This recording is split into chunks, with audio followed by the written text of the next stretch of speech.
Chiefs' backs are up against the wall, and they got to switch it up, just like Spags says. No, he's not in prayer here, folks. He's actually doing a crossing maneuver, but that's what the Chiefs have to do. You got to throw out where you've been, and you have to attack the next 5 games in its entirety, every play, every second, every practice snap, or else you are not going to be very happy with where the rest of your season goes.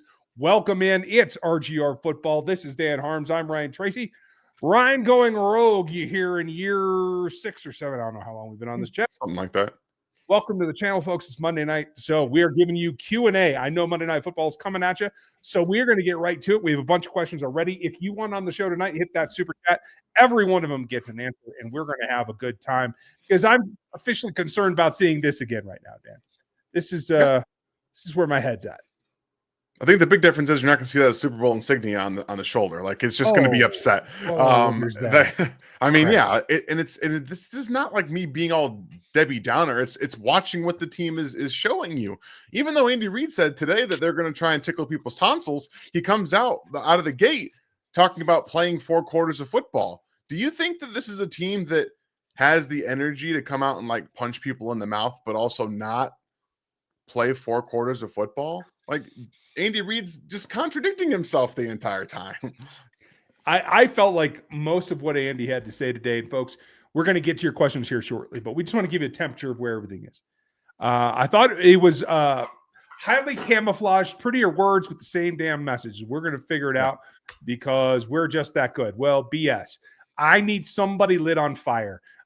Take the trash can in the middle of the locker room, throw a bunch of gasoline, and get something burning for the love of God, because there's just no immediacy. I feel honestly I feel badly for Patrick Mahomes right now. Yeah. Because while he's been off and he's had bad games and he's had a lack of accuracy, especially downfield this season, you cannot say at any point on any snap that he is not giving his all. I cannot say that for everybody else on this team. Absolutely. And Patrick is one of the only guys out there that you can tell gives it his all the time. And he's one of the only people that, I mean, they're not in most of these games that are 1 score without Patrick Mahomes. It's not true. We don't see that happening. And Patrick is having one of the greatest seasons we have seen in terms of having to extend plays. And it's based off of a lot of different factors, like all EPA based things are. But he's like the only quarterback over the last 5 or 6 years that is positively generating EPA on plays basically over 4 seconds. No other quarterback can say that. And that's because he is that good at finding things, at extending plays, finding that space and getting it downfield wherever he needs to. So yes, we've talked about some of the issues that he's had. We've talked about some of the inaccuracies, really not always throwing it where he needs to, not handing the ball off enough in RPOs. But Patrick Mahomes makes this team what he is. And I think that what we are seeing is that everyone else is not picking up enough slack. And I'm going to start off this with an idea that with something I've been thinking of. A lot of people don't like the way that the wide receiver room is constructed. I actually have no issues with the construction. I have an issue with the development of said wide receivers because it looks, I know that, and I get they have Hollywood Brown and Xavier Worthy, who are smaller players. They drafted Jalen Royals, who was over 200 pounds. Juju Smith-Schuster is over 200 pounds. Rashee Rice is over 220 pounds. And then you have Tyquan Thornton, who plays bigger than he is at 190, 195 pounds. So construction-wise, it all makes sense.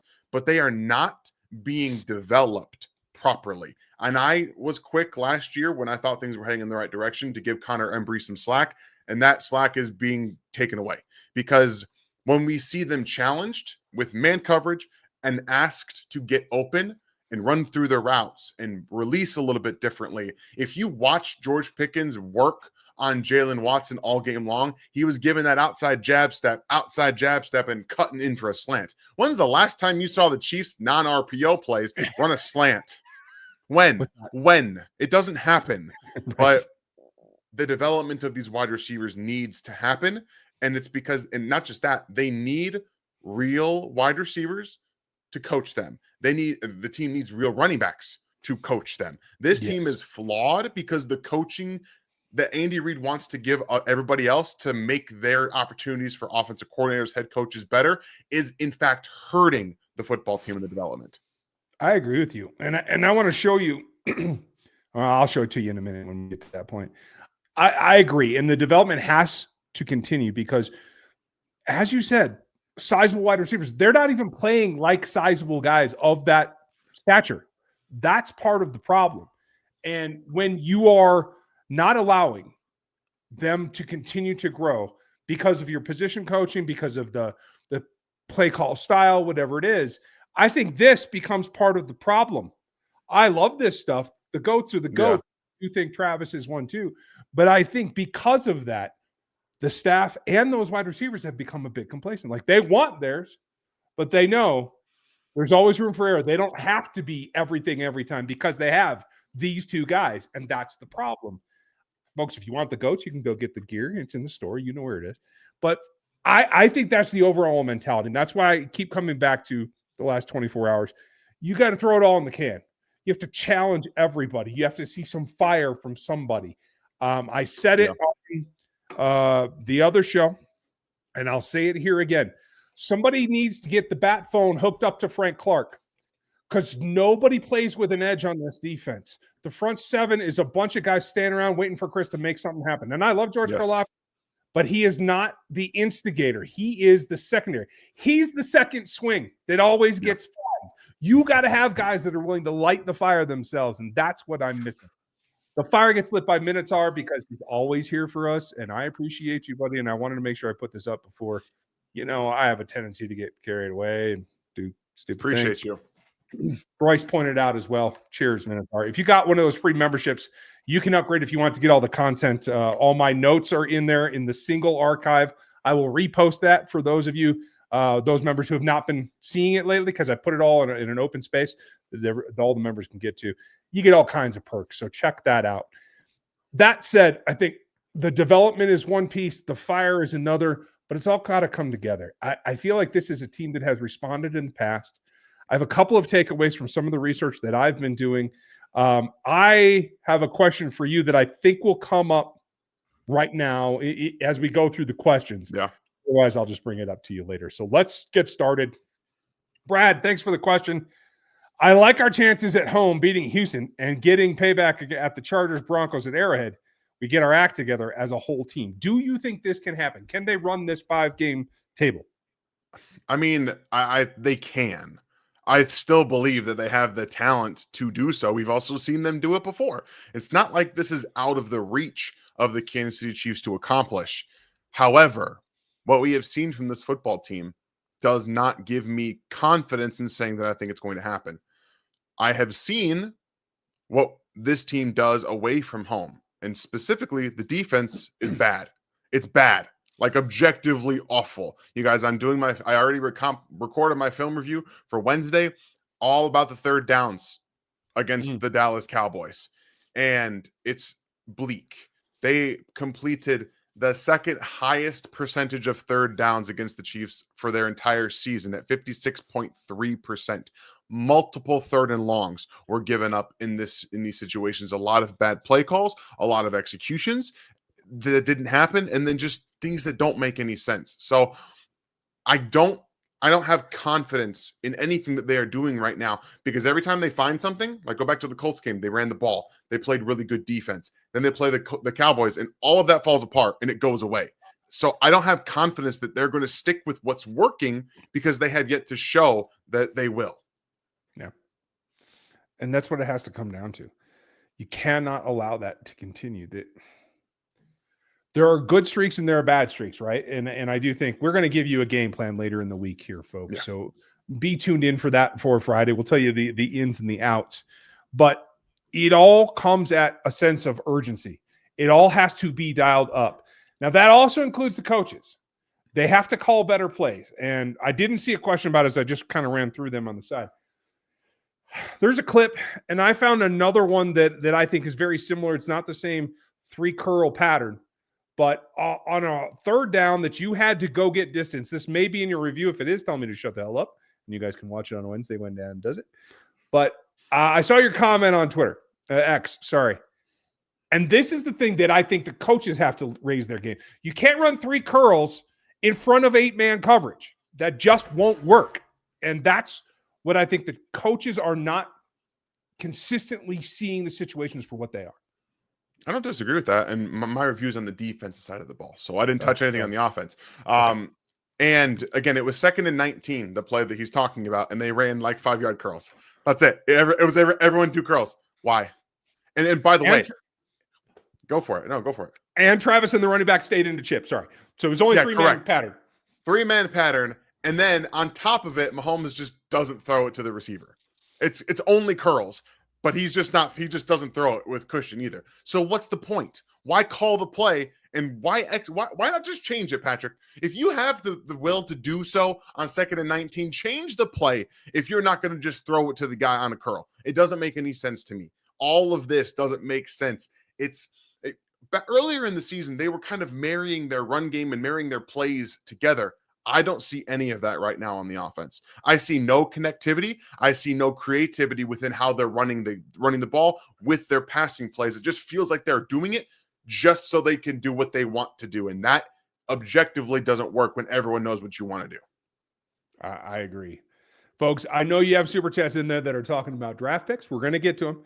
Every super chat gets an answer, but I'm going to take a couple of these non-super chats first, and then we're going to get to you guys. I absolutely guarantee you. Thank you, Brad. Chessmaster, nice to see you. Two-parter. Besides Leo and Watson, are there any free agents we actually want back next year? And right now, what is your percent confidence that McDuffie will be on the team long term? Love y'all. Thank you, Chessmaster. Appreciate you. Take your pick. What do you want to answer? Oh, it's a kind of a tough one for me because I'm still on the pay Trent McDuffie train. Like, I still feel very strongly about paying Trent McDuffie. However, based on the needs of this football team and the long-term extents of what we see typically happening, he's still under 1 year of control in Kansas City. It might behoove them to trade him. So I am starting to come around, not necessarily come around on the idea because I still want to pay him. I want to see them pay him, but I'm starting to understand that that's probably more on the table than I would have thought coming into this. That's fair. That's fair. I will say this. You don't strengthen your franchise trading away young players. And if there is a player to be traded, you have to get maximum exposure for it. And I love Chris Jones, but if there's a trade to be made in the offseason, it has to be a veteran, a guy at the end of his career that you can recoup not only the salary cap for, but the picks for in order to restock. So my preference, if one has to go, would be Chris. And I don't want either of them to go. I would pay Trent as well.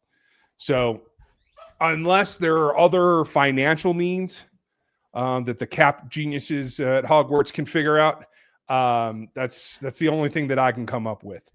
I prefer them to try to get some reductions from some of their star players. I do believe, and I've said this for 3 years now, I believe this offseason going into 2026 is when the Chiefs and Patrick Mahomes are likely to just rip their contract up, void it all out for the rest of the year and start over. And I don't think that that'll be a problem. If that does, then you can get his cap number down and it changes the whole story. So that is the big offseason headline that I'm still kind of waiting for. We'll see if it happens. But Leo and Watson, Leo definitely, Watson most probably, are guys that I do feel need to be here. I reserve my judgment for the end of this season and its completion, though. Yeah, that's fair. And realistically speaking, you'd love to have Leo back. I'm just concerned that somebody's going to be offering him more than the Chiefs will pay him based on how they want to use him. Well, and I'll tell you this, of what I was just talking about, lighting that fire, getting like nasty. Mm-hmm. I think one of the guys that it has to come from is Leo. Because I don't think you're going to get that from Charles Minhue. I don't think he's capable of firing up the troops. I don't think George Karlaftis' personality allows him to get that aggressive and fire up the rest of the troops. Chris Jones is kind of a jovial type guy. He'll challenge you, and I appreciate him. It's because of his stature. It's not because of his personality. I think you lock somebody in a dark room with Leo Chanel, and they're scared. And I think they need to use that. You know what I mean? So go back to death row at Wisconsin or whatever it is. I don't care. Color your whole face black for all I care. If you just need like signs of Vader, fine. Got to find something to up the edge in this team. And I'm only partially kidding about giving Frank Clark a call. At least Yeah. get him in the locker room and let him loose against the D linemen that aren't getting their jobs done. Sorry, did I go too far? Yes, you did. All you. That's all good.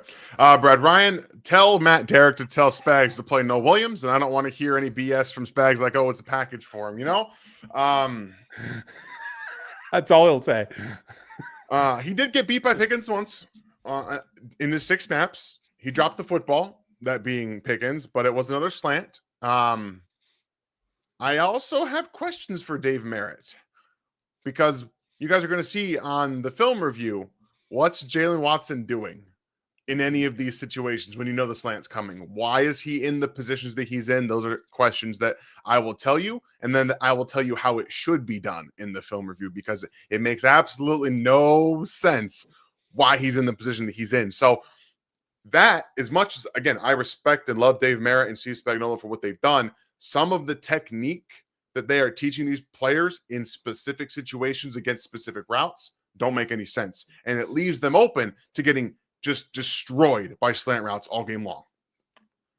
If they're teaching it. I'm not Correct. convinced that's happening between you and me.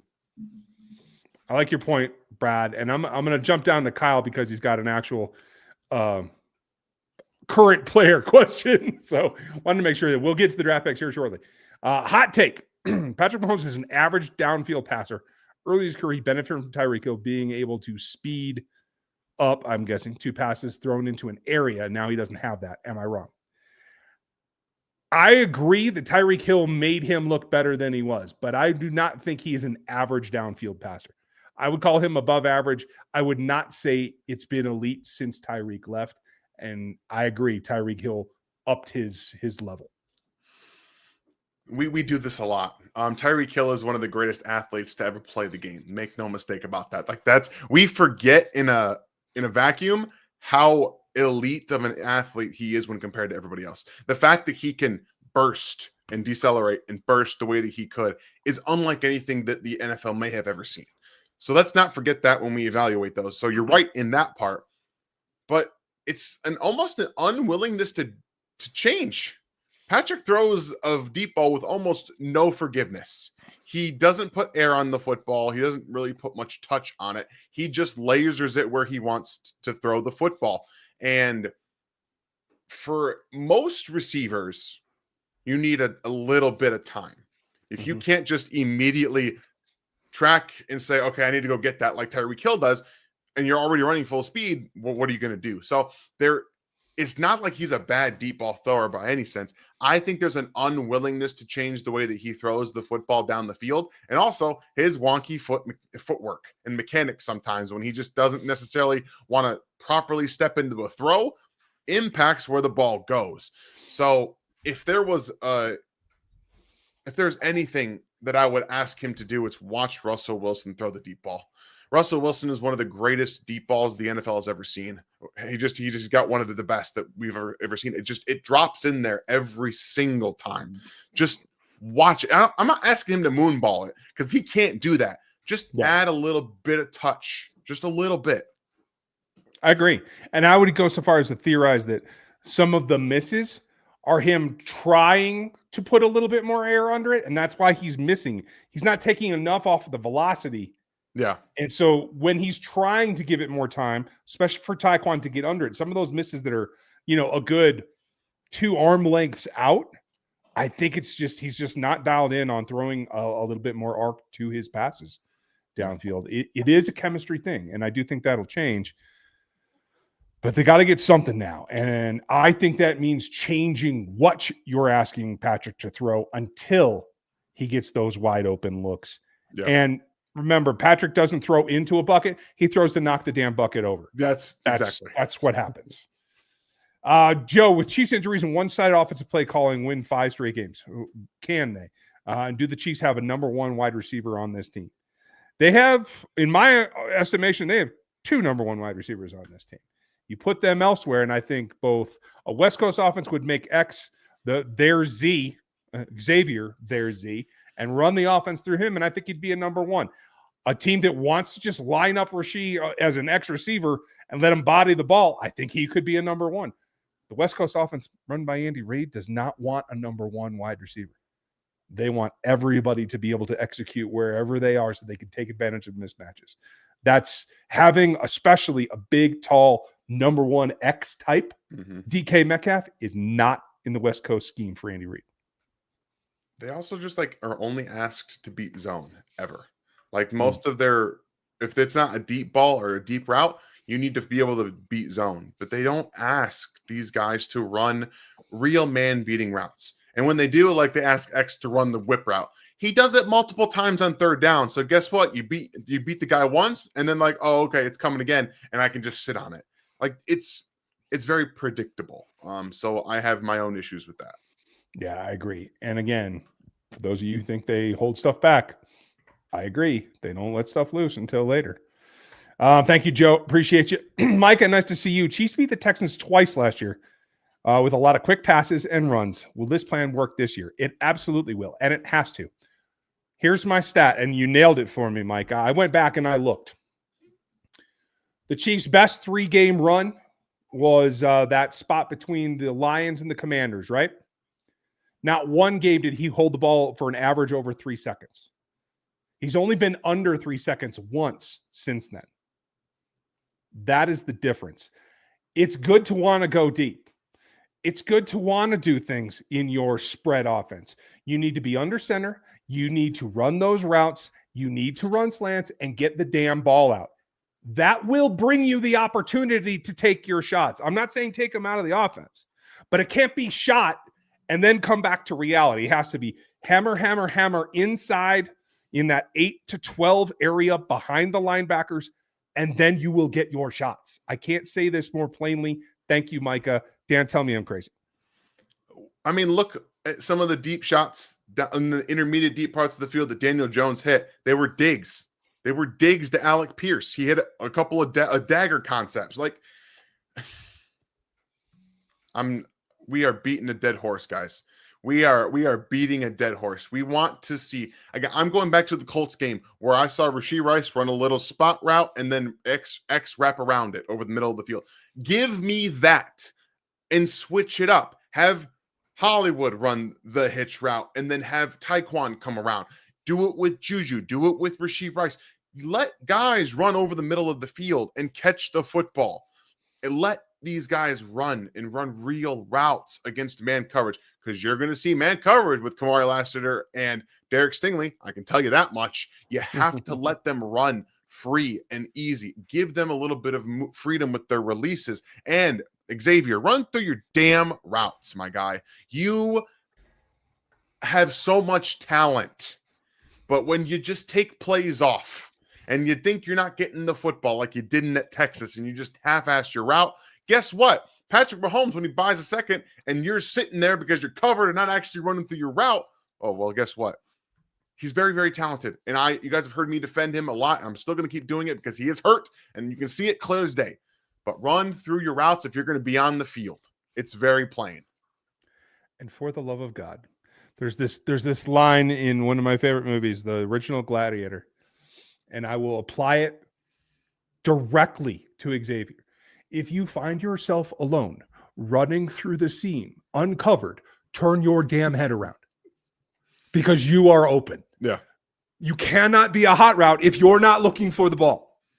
And this is my problem, is the offense is too designed. It is too specified. It is not varied enough.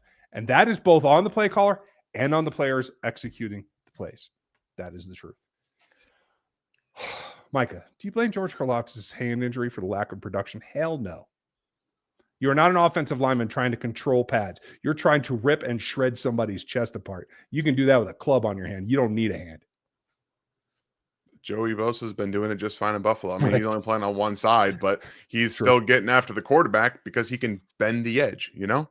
And when you're able to do some of those things, I mean, look at some of the crazy workouts we got people on in the sand where they're like, their hands are firing off like this, and you got Tom Bahali hands. Like, if you can actively use your hands properly and it does not hurt for him to do what he needs to do to be on the field, then you can do a slap, you can do a chop, you can rip, you can do all those things.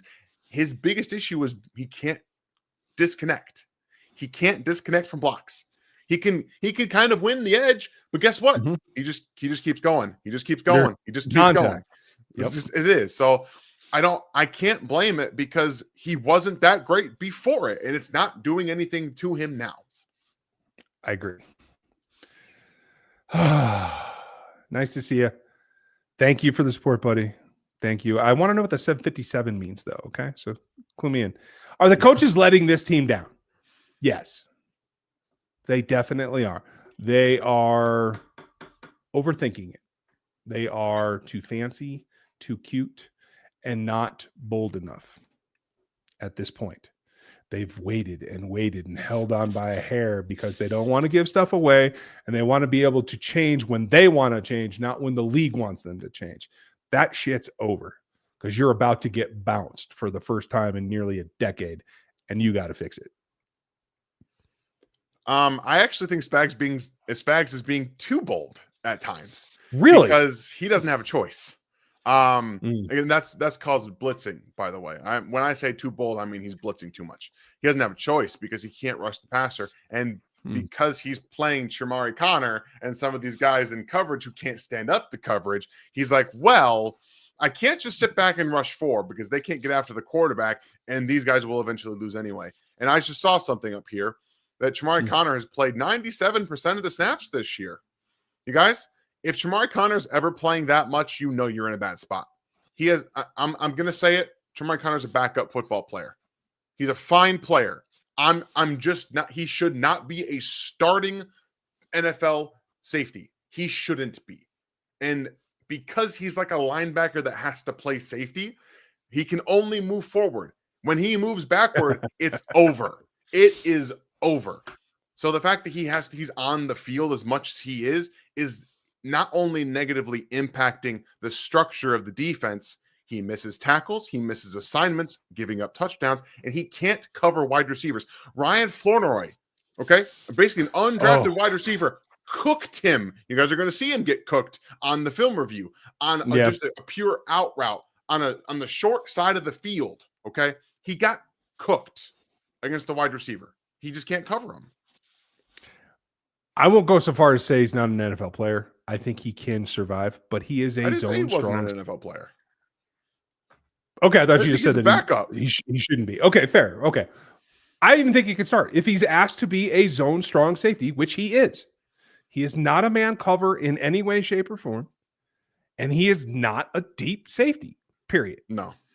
But the problem is you have probably 3 of those guys. So let's be real about asking him to do what he is least prepared to do. Spags. He's not Dan Sorensen. He's not anywhere close to that. Let him do what he does well. Let it go on. Okay, I feel a little bit better. Back up to Brad. We definitely need to get some young passers on the race. I like those guys from Texas Tech. So do I. And I think there's a couple of people in here that do. And so we'll get to some of that right now. Somebody has the preference that I do as well. I think it's Steve. Yep. Mel Height instead of I can't remember the other kid's name, but Spags would tell him to kick rocks. Yes, this is not. He's not a Spags type player. But if you look at all the guys that we or a couple of guys that we have told you over the years are worth drafting if they played in a different system, well, a couple of them play in Denver now. Nick Bonito is ripping this league up when he's doing what he's asked, when he's asked to do what he can do well. Credit to Vance Joseph. He's done a good job changing that because Nick Bonito was going nowhere his first 2 seasons in the league because he was not in a system that accented what he does best. And that unfortunately would be the problem if Mel Height came to this team, in my opinion. As long as Spags is still here, I mean.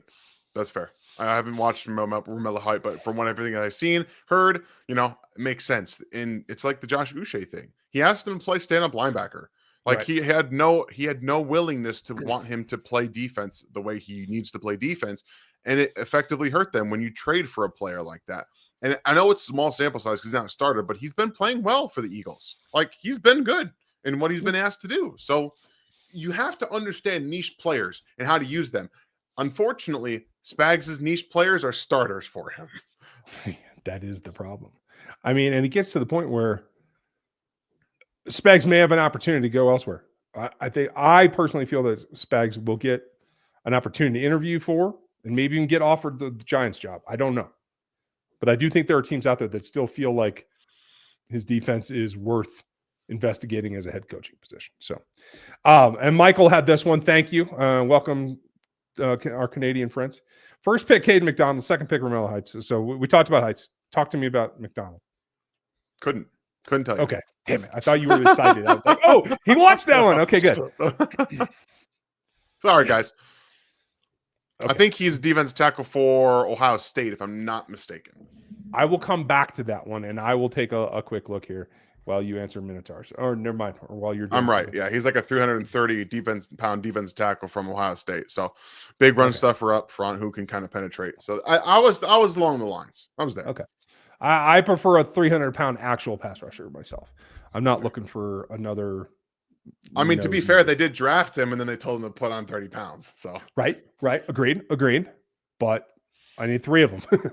I need those guys to rotate and eat guards for breakfast. That's what I need. Minotaur, what kind of regime changes would you be looking for this season? 6-6 with this team. No chance that changes don't need to be made. No. Start at the top of your list. Yeah, I'm with you. And for me, what I'm looking at is wide receiver, running back, offensive coordinator. They all need to be replaced. I personally believe that, and I know that people are going to call for Joe Blymeyer to get Cantu as the quarterback's coach. I'm probably okay with that of him staying on. Mm-hmm. Like I think he's still good there, but I want other ideas, and I want position coaches filled by guys who played personally, at least have been coaching wide receivers for years. If you haven't played, you need to be doing it, have been doing it. So I want to see that. And I think it's also time, like I'm kind of on the same lines with you. Joe Cullen might be time to move on. It might be time to get somebody else in there willing to experiment, willing to give you something different. Now Spags and Joe Cullen have experimented a little bit this year out of necessity because they haven't had defensive tackles and defensive ends properly. So they've had to, it just hasn't worked out for them. And no offense, guys, special teams coordinators got to go. Like Dave Tobe it's his time.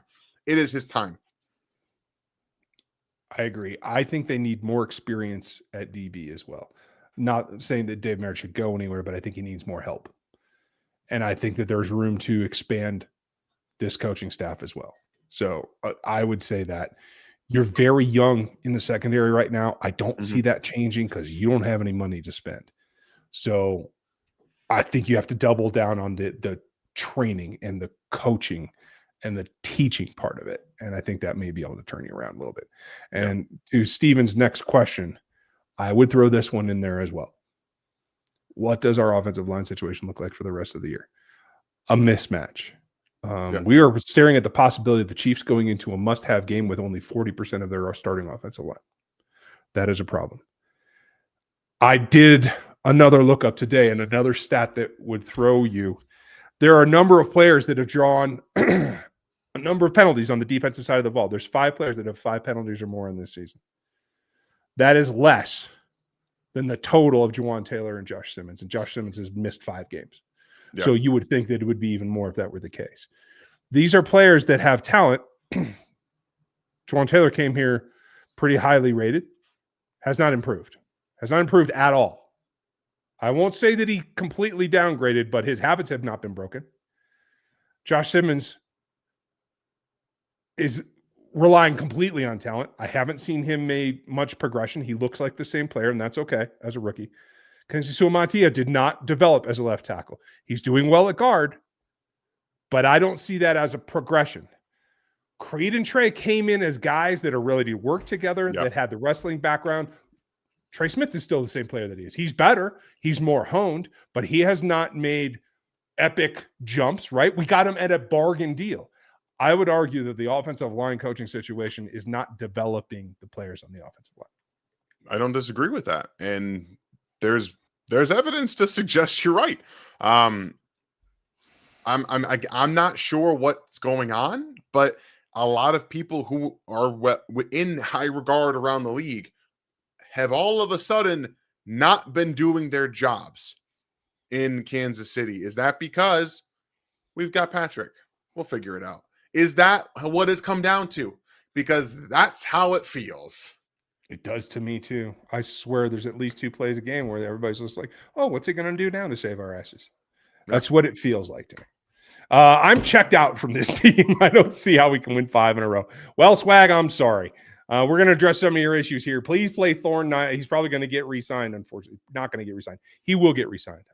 If he is not, I thought he was on 2-year, but if he's not, he will get re-signed because I don't think they're going to be able to bring Hollywood back.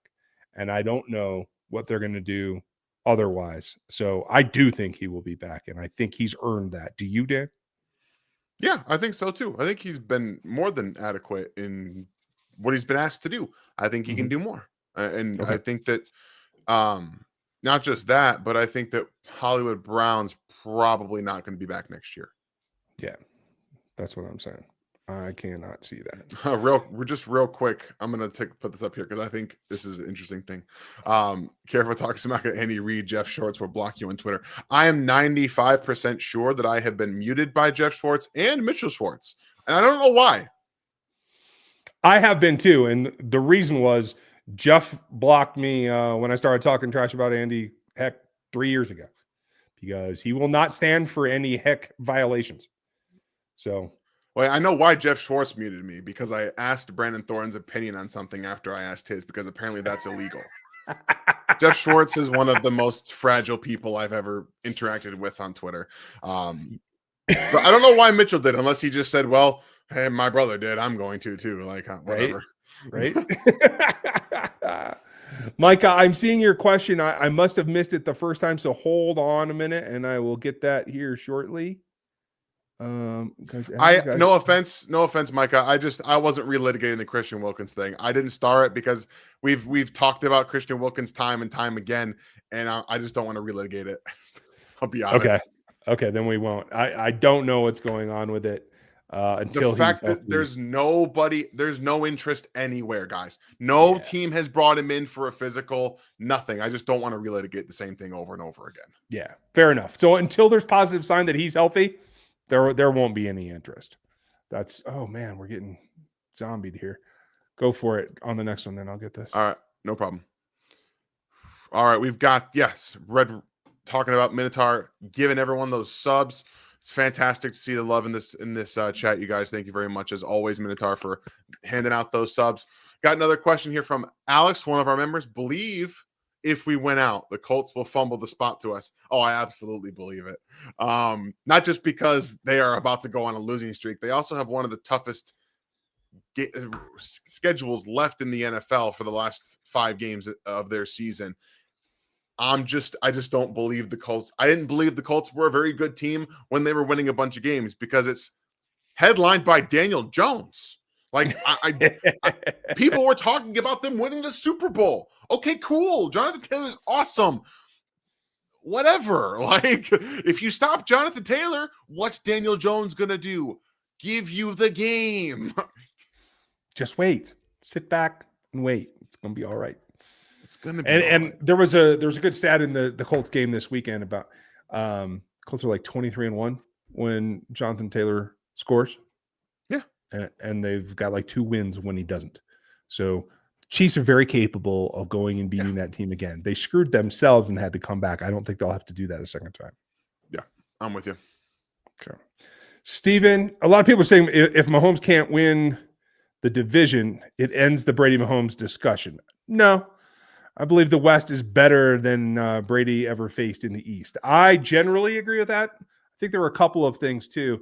And somebody kind of took my comments out of context last week, I think it was. And I'll say it again. There was a lull in the Tom Brady era, right? In the middle, he got hurt, and then they had another season that they didn't do very well. So it doesn't matter the reason. That was an injury to the quarterback. Now is a lack of support for this quarterback. There were lulls. It was not a straight pass through. So not winning Division A year, I'm not terribly concerned about. It is about what you do to correct this and how you make yourself future-proof. Relying on the coming next contract for the TV to raise the cap so you can actually do things is not a viable plan. So I really need to see what they're going to do to give themselves some maneuverability. That's what I'm waiting for. The Patriots didn't win the division in 2008. Nope. They That was lost it the to the injury year. Dolphins. Yeah. I mean, even then, like, there were games they lost. Like, didn't they lose to the Jets in the playoffs at times? Like with the Mark Sanchez led Jets. Wasn't right. that? Was Didn't one of that those. happen? I think there was one of those in there because they did go to a Super Bowl or something like that. I can't remember exactly. I am not a historian of the sport. You guys would probably know better than me. But overall, there's going to be some lulls. This one's a little bit different because right now the Broncos have the luck the Chiefs had last year. The Broncos should have like 5 more losses on their schedule, but they don't because they win the close games. The Chiefs did that last year. Like, it happens. The Broncos are the Chiefs of last year. With a worse quarterback, a predominantly worse quarterback. Tell me if this sounds familiar. Won a Super Bowl, missed. Won a Super Bowl, lost a Super Bowl, and then didn't make the playoffs, right? And that sound like the last couple of years run here? It's the same run the New England Patriots had. It took them 6 years to win another Super Bowl, and then they won 3 more. Yeah. So it is a possibility, and that's the analogy that I keep drawing. Not that Mahomes is Brady or the Brady injury didn't exist. It doesn't matter why they hit that lull. It's the fact that they hit the lull, and they had a veteran quarterback that they had to rebuild around. That's the challenge here. So why don't we play Worthy and Thornton together? Both have shown that they can run more than go routes. I agree, and I think especially for some of those double overs that you want to run, they are on the field at the same time, but they don't run them in just like a 2-man stack, which I certainly would do because I want those switch releases and I want that variation to put pressure on, especially if they're split, but even more so if they're in 6 and you actually have 2 deep corners. I want to put pressure on both of them because everything underneath is wide damn open after that. So I think it's a viable plan. I don't know why they don't do it. Me either. It makes no sense. I'm so frustrated. I got out of focus there. Perry, thank you, boss. I understand positional value may be off of our current number 13 pick. If Caleb Downs or Jordan Tyson fell, do you pull the trigger or go D-line? I don't recognize the names yet. I have not started looking at the class, but if they're not D linemen, I'm passing. Yeah, I mean, Caleb Downs is the best player in the draft, in my opinion. But he is a safety who also doesn't necessarily play a lot of free. I think he can. I think he has all the tools and the instincts to do it. And he's just been coached by Matt Patricia at Ohio State. So the football IQ is off the charts. It's all there. I wouldn't be mad if they drafted him, but it would require more of an overhaul to your safety room because you're just adding another player that you've got kind of a lot of stock in already. Jordan Tyson, no, absolutely not. I love Jordan Tyson. He's a fantastic receiver out of Arizona State. No, the Chiefs cannot draft a wide receiver in the first round at number 13 when you have the issues that they have elsewhere. They can't do it. Agreed. And I'll tell you this. If they end up anywhere in this range, 12 to 18, and that's their first draft pick, there is no way in hell they are drafting there. They will package that and they will move up into the top 5 and they will take somebody that can come have an immediate impact on this roster. Maybe it's Bain, maybe it's someone else. I don't know. But they have to go do that. If you are within striking distance of an additional pick that can get you into the top 10 to get that level of talent, you must go do that. I'm with you. We're going to talk all offseason about it, folks. Yeah. If you want to get in on it now, we have some of the stuff getting started over at NFL 33. Obviously, Rogue Analytics, we're going to do the whole thing. I might have some new wrinkles for you this year with the Matrix. And we're going to have a production matrix, much like we do in the draft guide. That's going to be a little bit different. So I got some irons in the fire. Get over there and check that out if you would. We also have to make sure that we don't neglect our friends because it's everywhere right now, and you can get in on it right here. Underdog just dropped prediction markets, spreads, totals, and team outcomes. And the best part, you can combine them with player picks for bigger multipliers. It's available. You could sign up today with the code RGRFootball and make a $5 fantasy entry to get $100 in fantasy bonus entries. Prediction markets are live now in 25 states, including Texas, California, and Florida. And Underdog is available in over 40 states with player picks and draft games, prediction markets, player picks, all on Underdog. Okay, going back for a second, please check out Underdog if you want to get in the Please action. do. It's a fun way to do it, and we'll have some more for you coming here as we get into December. But did a quick check on Tyquan Thornton. He is a restricted rights free agent.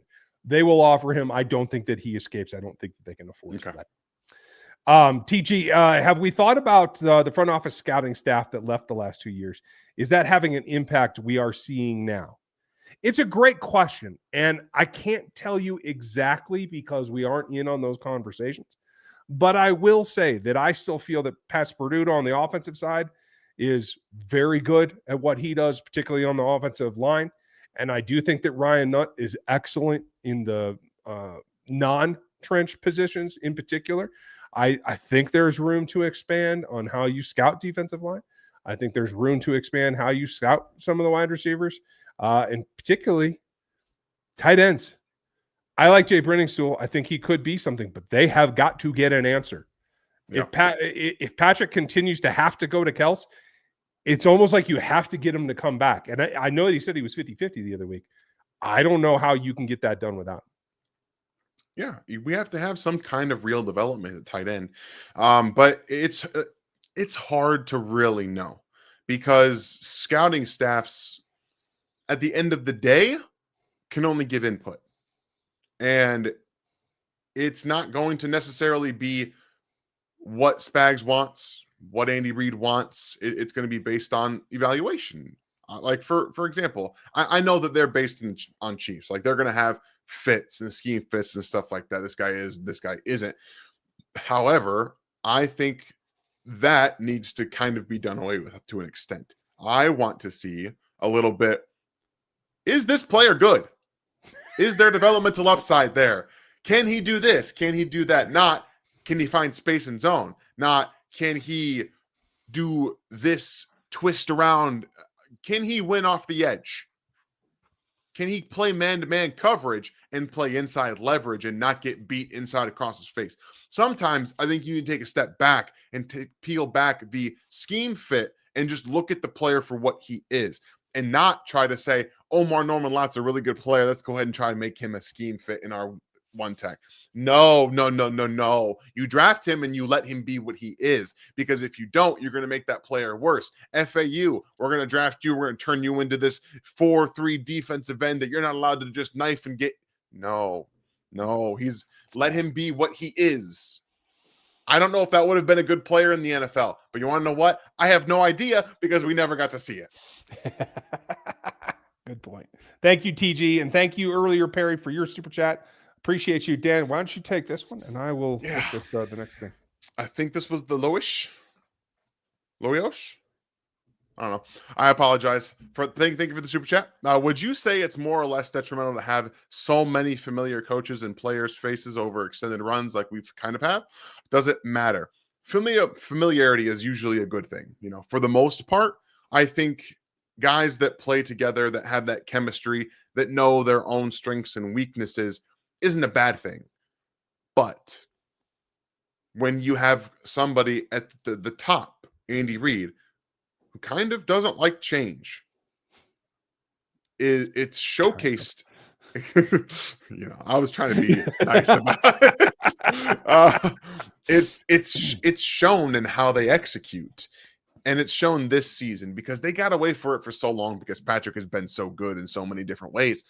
At some point, we've brought up year in, year out, the offense gets kind of stale. You know, eventually Patrick makes it work and they adjust on the fly to do the things that they do really well. But those things that they do really well offensively are get the ball out quickly into soft spots and zones over the middle of the field. Everyone's like, okay, we know that one. We've seen that one. You guys remember in Avengers where Captain America says, hey, I understood that reference. Every single time they watch the film, everyone's like, oh, hey, I understood that reference. And the defense sees it every single time. So you need new ideas. You need to be willing to adapt your offense to what works in today's NFL and not just say, hey, for the Colts game, we're going to run the ball 30 times. And then we're just going to not do it because we just don't care. You can't do that in the NFL. You can't. No, it does not work that way. But letting Patrick be Patrick is part of the key. And that's why I'm going to hide this for a second because I want to show you guys the piece that I was looking at before. If I bring this on stage here, and this is total EPA. And this is where Patrick is still the unabashed king of affecting the play himself. Yep. So when we talk about this, when we talk about what can be done, Patrick will have his down moments. He certainly has. I freely admit that. But this is what he's bringing to this game. More than Jordan Love, and kudos to Jordan Love because of his passing prowess has been very much better than I expected it to be this season. But look at Drake May, who's in the MVP voting. Look farther down at Matt Stafford, who's in the MVP voting, right?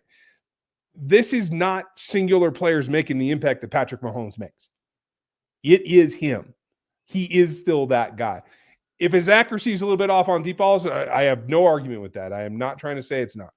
Let's look really quickly at the amount of plays as well. Right. Clearing away more plays than any quarterback on this list. Any of them. 523. The offense is squarely on Patrick Mahomes' shoulders, and he leads the NFL in EPA. That tells you how good he is, but they can't get out of their own damn way to make him even better. I agree. I agree completely. And I'm looking, I don't think anybody else has surpassed 500 plays. No. I don't think at all. In fact, I guess I could just hit sort, right? So, okay. So Bo Nix, Dak Prescott, the only two that are, Justin Herbert that are close. Cam Ward, a few. But pretty legitimately. To talk about the Titans failing their young quarterback, by the way. Oh my Absolutely God, failing him, who was very, very talented. I am beside myself about what they're doing over there. Let's not do that anymore. Let's not be beside ourselves. We're going to get back to your question. Slosh, thank you. Beach, thank you. Nice to see you. How many tackles did 90 have the last 5 games? I will pull that up here right now. I was trying to get to that, but I didn't. Go ahead. All good. We'll get right back to it. JT the Destroyer, would you prefer to add a pass rushing edge or a pass rushing defense tackle more in the offseason? If you have to choose to draft one or the other, which one would be preferable in your opinion? Edge rusher, edge rusher, edge rusher. Just allow Omar Norman Lott to lose a little bit of weight and be what he was, because they're missing Tershawn Wharton a great deal, and he could have been your Tershawn Wharton if you let him. That's very good. The answer to your question, Beach, is exactly 1. No, it's not. It is. Okay. Tackles, 1. Okay. I will give him this, though. 5 games, 13 pressures. So he's not making tackles. Tackles is not the end-all, be-all for a defensive end. It's still not a good number. No. That's like 2 pressures a game, maybe a touch more. That's the not pressures enough. are fine. That's what I expect from them. I'm saying 1 tackle is it's not, and you can't control where the ball goes as a defensive end. You can't. Right. But 1 tackle means that you're pretty much never near the football. I agree. I mean, and you look, the year before he came to Kansas City, when he was in San Francisco, he put up 62 pressures. Charles Manning. Yeah. He has not broken half of that since. No. That's the problem. And yes, there were injuries. We know that.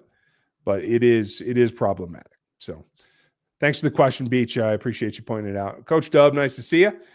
Dan, what do you think that they need to switch to Belichick's old defensive strategy from 2018 to have the D linemen fill the gaps and purposely seek to occupy O-line so that the linebackers can run free? I mean, I don't think they have to go that far, because what they are doing for the most part works. They had Dallas spring one on them that by the way, they put back in the playbook this week for the Chiefs game, specifically for the Chiefs game, because they have a tendency, and I'm going to talk about this tendency as a pass rusher for Chris Jones too, to get out of their gaps from time to time, which does happen. And if you guys are wondering why Steve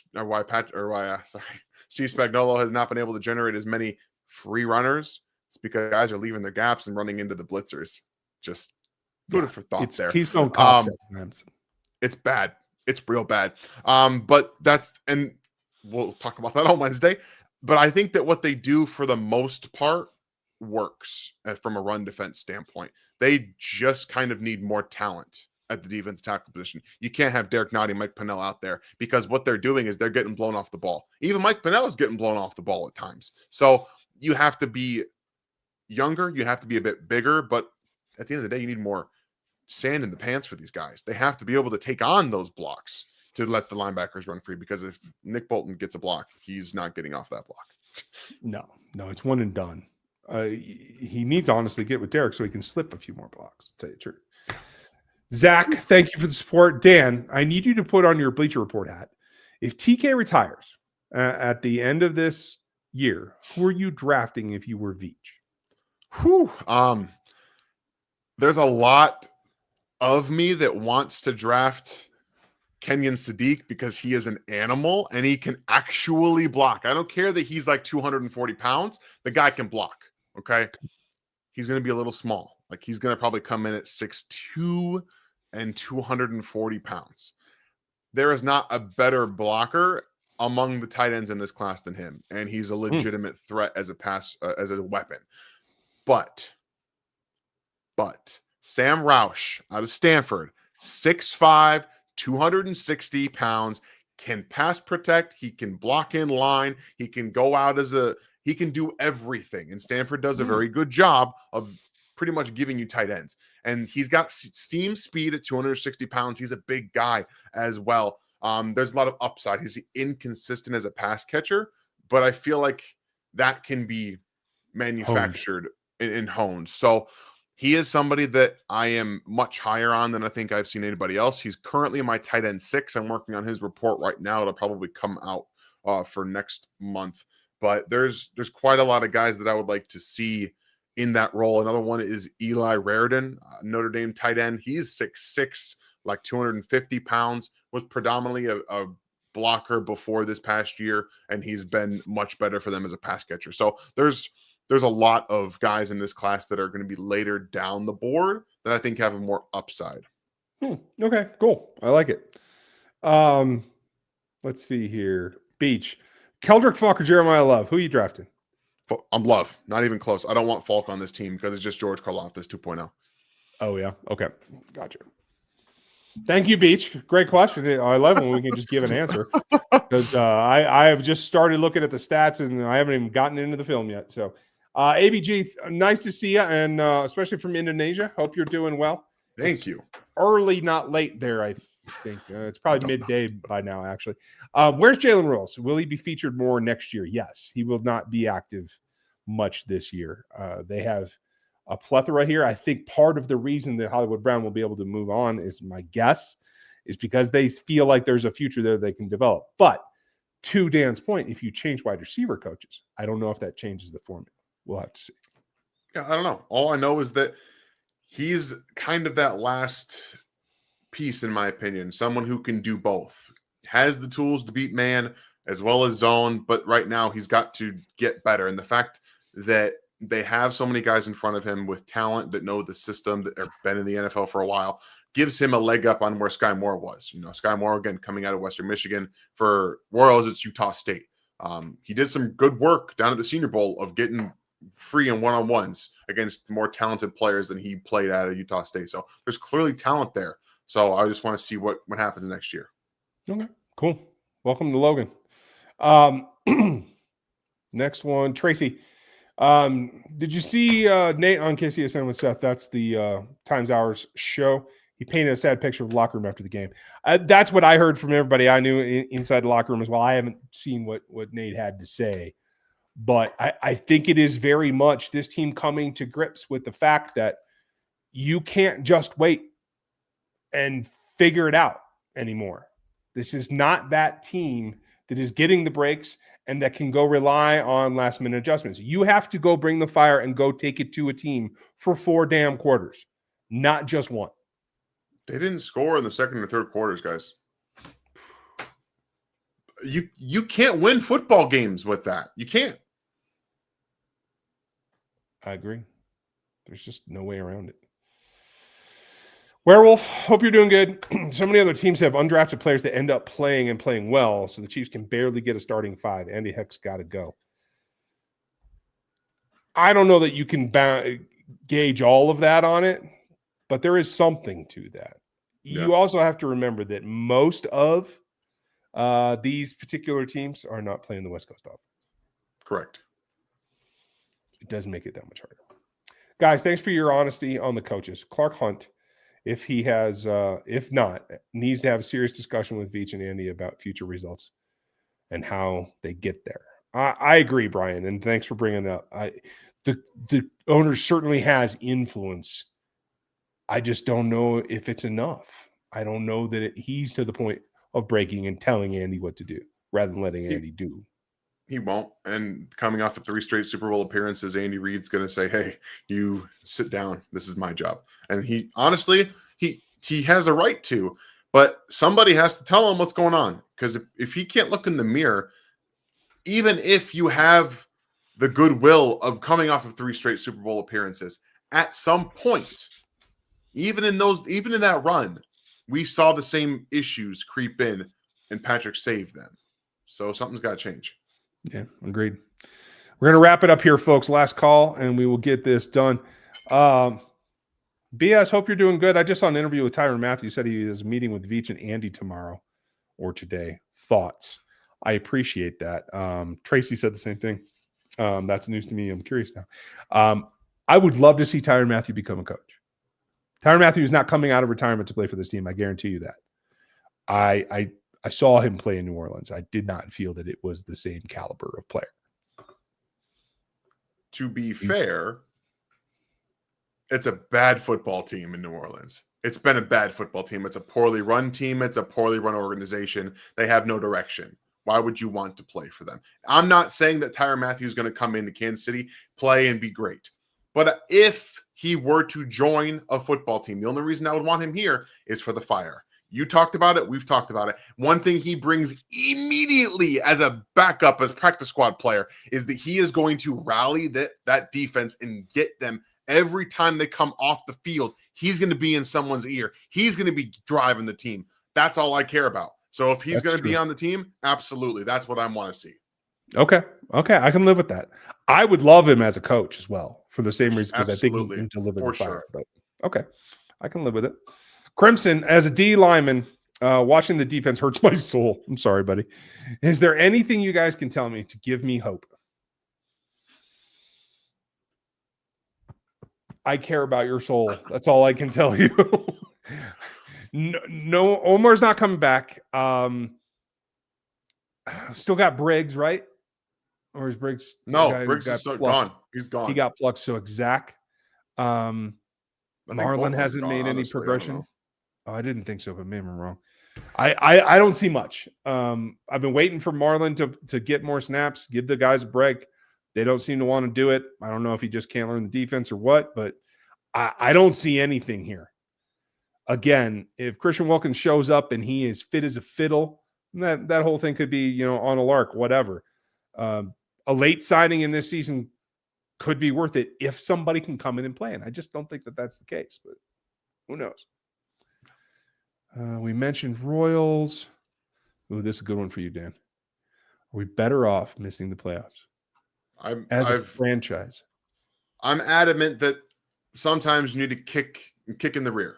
And I think that missing the postseason would be the one thing that could actually wake somebody up in this organization to, we have to change something.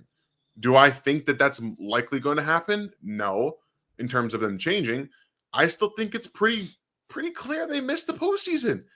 I don't see them personally rattling off 5 wins in a row. I will be very happily proven wrong if they do so, because I don't want to see this team out of the postseason. And every time Patrick gets in, I want to watch that football. However, I haven't seen it. I'm of half of your mind. I think they can and will rattle off 5 wins in a row, and I think they still miss the playoffs. That's also fair. That is also fair. Oh, okay. Last one, and we will wrap it up. Crimson, do you see a scenario where we trade up and get 2 selections in this year's first round? I don't. because you have enough high salary players that you need those draft picks to balance out the salary cap.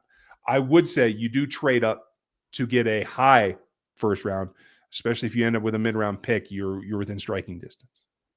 I'm with you, and we might see them again trade somebody away for one of those. That's possible, but it wouldn't be a trade up from the second round into the first. It would be a pick that they acquired via trade, where you might get 2 picks this year or 2 picks next year in the first round. Agreed.